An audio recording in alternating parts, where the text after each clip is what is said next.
后来到底是要到什么时阵，才会当出国来游览呢？台大公卫学院来推算解封指数，互大家来做参考。这个解封的指数，就是爱愈细愈好。伫台湾人上爱游览的地区当中，解封指数上悬的就是美国甲新加坡，即摆真无适合去。若指数上低的是香港甲泰国，表示因复原的状况良好。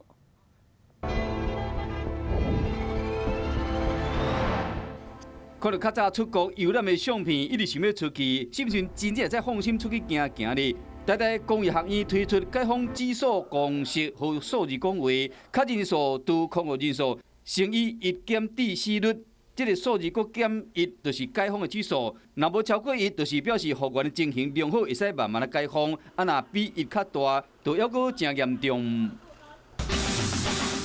台湾人上爱去的所在内面，解封指数上悬的，也就是无适合去游览的，包括美国、菲律宾、加拿大、佮新加坡。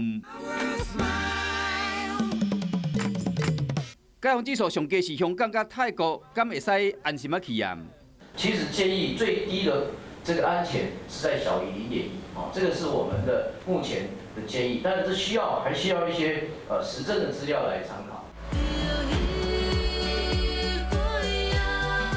专家表示讲，台湾解封的指数一直到5月27为止，解封指数是0.07，虽然比1加细真济，而且连续45天拢无本土的病例，政府敢鼓励国内游览尔，边境爱顾好调，还唔敢放松，所以讲若想要出国，爱阁小忍耐一下。